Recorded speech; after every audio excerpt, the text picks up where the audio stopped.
ಇವತ್ತಿನ ದಿವಸ ಕರ್ನಾಟಕ ವಿಶ್ವವಿದ್ಯಾಲಯದ ಪರಿಶಿಷ್ಟ ಜಾತಿ ಪರಿಶಿಷ್ಟ ಪಂಗಡ ಸ್ನಾತಕೋತ್ತರ ಹಳೆಯ ಮತ್ತು ಹೊಸ ವಿದ್ಯಾರ್ಥಿಗಳ ಸಂಘದ ಅಡಿಯಲ್ಲಿ ಏನು ನಮ್ಮ ಒಂದು ವಿಶ್ವವಿದ್ಯಾಲಯಗಳು ಮಾಡತಕ್ಕಂಥ ಲ್ಯಾಪ್ಟಾಪ್ ಹಾಗೂ ಸ್ಟೈಪಂಡ್ ಹಾಗೂ ಕಿರು ಪ್ರಬಂಧಕ್ಕೆ ಒಂದು ಹೆಚ್ಚಿನ ಅನುದಾನ ನೀಡುತ್ತೇಳಿ ಇದು ಕೇವಲ ಇವತ್ತಿನ ದಿನದ ಹೋರಾಟ ಅಲ್ಲ.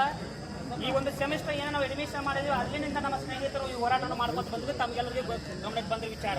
ಯಾಕೆ ಈ ಒಂದು ಹೋರಾಟಕ್ಕೆ ಸಂಬಂಧಪಟ್ಟ ಅಧಿಕಾರಿಗಳಾಗಲಿ ಸಂಬಂಧಪಟ್ಟ ಜನಪ್ರತಿನಿಧಿಗಳಿಗೆ ಸ್ಪಂದಿಸ್ತಾ ಇಲ್ಲ ಅಂತಂದ್ರೆ ಒಂದು ಕಾರಣ ನಾನು ನೇರವಾಗಿ ಹೇಳಕ್ ಇಷ್ಟಪಡ್ತೀನಿ, ನಮ್ಮಲ್ಲಿರ್ತಕ್ಕಂಥ ಸಂಘಟನೆ ಕೊರತೆ ಅಂತ ಹೇಳ್ತೀನಿ. ಯಾಕಪ್ಪ ಅಂತಂದ್ರೆ ನಮ್ಮ ವಿಶ್ವವಿದ್ಯಾಲಯ ಇಡೀ ವಿಶ್ವವಿದ್ಯಾಲಯಕ್ಕೆ ಸಾಕಷ್ಟು ಡಿಪಾರ್ಟ್ಮೆಂಟ್ ಇದ್ದಾವೆ. ಆ ವಿದ್ಯಾರ್ಥಿಗಳು ಎಲ್ಲರೂ ಕೂಡ ಬಂದ್ರೆ ನೀವೇನ್ ಹೇಳಿದ್ರೆ ವಿದ್ಯಾರ್ಥಿ ಶಕ್ತಿ ಗುರುಗಿ ವಿಧಾನಸೌಧ ನಡಗುವುದು ಅಂತೇಳಿ ನಾವು ವಿಧಾನಸೌಧ ನಡಗಿಸೋದು ಬೇಡ. ನೀವೇನು ವಿ ಸಿ ಕಚೇರಿ ಐತಲ್ಲ ಅಷ್ಟು ಸ್ಟ್ರೆಂತ್ ಅಲ್ಲಿ ಬಂದ ವಿ ಸಿ ಕಚೇರಿನ ನಡೆಸಾಕತ್ತೇವೆ. ಎಲ್ಲ ವಿ ಸಿಗಳು ನಮ್ಮ ಹತ್ತಿರ ಬಂದ ನಮ್ಮ ಬೇಡಿಕೆಯನ್ನ ಅತಿ ಕ್ಷಣಾರ್ಧದಲ್ಲಿ ಈಡೇರಿಸ್ತಾರ. ಆ ನಿಟ್ಟಿನಲ್ಲಿ ನಾವೆಲ್ಲರೂ ಪ್ರಾಮಾಣಿಕವಾಗಿ ಈ ಒಂದು ಸಂಘಟನೆಗೆ ಬಂದು ಈ ಒಂದು ಹೋರಾಟಕ್ಕೆ ಬೆಂಬಲ ಕೊಟ್ಟಾಗ ಎಂತ ಸಮಸ್ಯೆ ಆದರೂ ಕೂಡ ಅದನ್ನು ಸ್ಪಂದಿಸ್ತಾರೆ ಎಂಬುದು ನಮ್ಮ ಒಂದು ವೈಯಕ್ತಿಕ ಅಭಿಪ್ರಾಯ.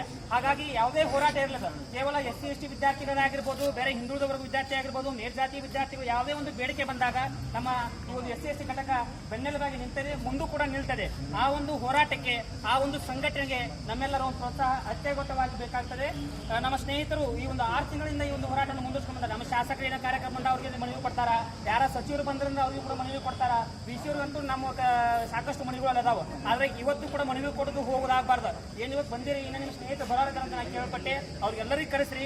ಇವತ್ತು ಸಾಯಂಕಾಲ ಆದ್ರೂ ಕೂಡ ವಿಸಿಯವರು ಸಂಬಂಧಪಟ್ಟ ಸ್ಥಳೀಯ ಶಾಸಕರು ಬರುವವರೆಗೆ ಹೋರಾಟವನ್ನು ಯಾವುದೇ ರೀತಿಯಿಂದ ಕಾಲು ಕಿವಿಬೇಡ್ರಿ. ಅವ್ರು ಬಂದಾಗ ನಮ್ಮ ಮನವಿ ಸ್ಪಂದಿಸಿದ್ರೆ ನಾಳೆ ದಿನಗಳ ಮತ್ತೆ ರೂಪರೇಷೆ ಹಾಕಿಕೊಂಡು ಬೃಹತ್ವಾದ ಪ್ರತಿಭಟನೆಯನ್ನು ಹಮ್ಮಿಕೊಂಡು ಇಡೀ ಜಿಲ್ಲಾಧಿಕಾರಿ ಕಚೇರಿ ಮೂಲಕ ಮುತ್ತಿಗೆ ಹಾಕುವ ಪ್ರಯತ್ನವನ್ನು ನಾವು ಮಾಡಬೇಕು. ಅಂದಾಗ ಮಾತ್ರ ವಿದ್ಯಾರ್ಥಿ ಸಂಘಟನೆಗೆ ಒಂದು ಬೃಹತ್ವಾದ ಶಕ್ತಿ ಬರ್ತದೆ. ನಾವು ಮನಸ್ಸು ಮಾಡಿದ್ರೆ, ವಿದ್ಯಾರ್ಥಿಗಳ ಮನಸ್ಸು ಮಾಡಿದ್ರೆ ಇದೇನು ದೊಡ್ಡ ವಿಷಯ ಅಲ್ಲ ಇದು. ಯಾಕೆ ನಾವು ಮೊದಲೇ ಮುಂಚೆ ವಿದ್ಯಾರ್ಥಿಗಳ ಸಂಘಟನೆ ಕೊಡ್ತೈತೆ ಅಂತಂದ್ರೆ ನಮ್ಮ ಅಧ್ಯಕ್ಷರಾದ ಗಣೇಶ್ ಅವರು ಹಾಗೂ ವಿವಿಧ ವಿದ್ಯಾರ್ಥಿ ಪ್ರತಿನಿಧಿಗಳು ಬಂದ್ರೆ ಕೇಳ್ಕೊಂಡ್ರು. ಆದ್ರೆ ವಿದ್ಯಾರ್ಥಿಗಳು ಬೇರೆ ಬೇರೆ ಕಾರಣದಿಂದ ವಿಮುಖರಾಗ್ತಾ ಇದ್ದಾರೆ. ಆಗಬಾರ್ದು, ಯಾವುದೇ ಕಾರಣಕ್ಕೂ ಆಗಬಾರ್ದು. ಹೆಚ್ಚಿನ ಸಂಖ್ಯೆಯಲ್ಲಿ ತಾವೆಲ್ಲ ಪಾಲ್ಗೊಳ್ಳಿ. ಯಾವುದೇ ಕಾರಣಕ್ಕೂ ಈ ಜಾಗವನ್ನು ಬಿಟ್ಟು ನೀವು ಹೋಗಬೇಡ್ರಿ. ನಮ್ಮ ಬೇಡಿಕೆ ಇಷ್ಟೇ, ಈ ಲ್ಯಾಪ್ಟಾಪ್ ಹಾಗೂ ಏನು ಕಿರು ಪ್ರಬಂಧಕ್ಕೆ ಹಣ ಬೇಕಾಗಿದೆಯಲ್ಲ ಅದೇ ನಾವು ಯಾರು ಸ್ವಂತ ಕೊಡಂಗಿಲ್ಲ. VC ಅವರು ತಮ್ಮ ದುಡ್ಡಿಂದ ಕೊಡಂಗಿಲ್ಲ. ಒಂದ್ ನಿಮಿಷ, ಯಾರೇ ಶಾಸಕರು ತಮ್ಮ ದುಡ್ಡಿನ ಕೊಡಂಗಿಲ್ಲ. ಯಾವುದೇ ಸರ್ಕಾರ ತಮ್ಮ ಮನೆಯಿಂದ ಕೊಡಲ್ಲ. ಇದು ಸರ್ಕಾರದ ಬೇಡಿಕೆ, ಸರ್ಕಾರದ ವಿದ್ಯಾರ್ಥಿಗಳ ಕೇಳ್ತಾ ಇದ್ದಾವೆ. ಕೆರೆ ನೀರು ಕೆರೆಗೆ ಚೆಲ್ಲಿದೆಂಬಂತೆ ನಮ್ಮ ಒಂದು ಹಣವನ್ನು, ನಮ್ಮ ಒಂದು ಕಿರು ಪ್ರಬಂಧಕ್ಕೆ ಹಣವನ್ನು ಕೊಡಕ್ಕೆ ಯಾಕೆ ಇಷ್ಟು ಮೀನಮೇಷ ಮಾಡ್ತಾರೆ ಎಂದು ಗೊತ್ತಾಗ್ತಾ ಇಲ್ಲ. ಹಾಗಾಗಿ ನನ್ನ ಸ್ನೇಹಿತರೆ ಎಲ್ಲರೂ ಇವತ್ತು ಬಹಳ ಕಡಿಮೆ ಸಂಖ್ಯೆಯಲ್ಲಿದ್ದಾರೆ. ಇನ್ನು ಯಾರು ನಿಮ್ಮ ಸ್ನೇಹಿತರು ಸಂಘಟಕರು ಎಲ್ಲರೂ ಕರೆಸಿ ನಾವು ಕೂಡ ಇದಕ್ಕೆ ಸಪೋರ್ಟ್ ಕೊಡ್ತೀವಿ. ಯಾವುದೇ ಇಂತಹ ಸಂಘಟನೆ ಬಂದಾಗ, ಯಾವುದೇ ಒಂದು ಕಮ್ಯುನಿಟಿಯವರು ಬಂದಾಗ ಅದಕ್ಕೆ ಬೆಂಬಲ ಕೊಡುವುದು ವಿದ್ಯಾರ್ಥಿಯಾಗಿ ವಿದ್ಯಾರ್ಥಿ ಸಂಘಟನೆಗಳಿಗೆ ನಾವು ಸಪೋರ್ಟ್ ಮಾಡೋದು ನಮ್ಮ ಜವಾಬ್ದಾರಿ ಕೂಡ. ಹಾಗಾಗಿ ಹೆಚ್ಚಿಗೆ ಮಾತಾಡಲ್ಲ, ಇನ್ನು ನಮ್ಮ ಸಂಘಟಕರು ಮಾತಾಡಿದ್ದಾರೆ.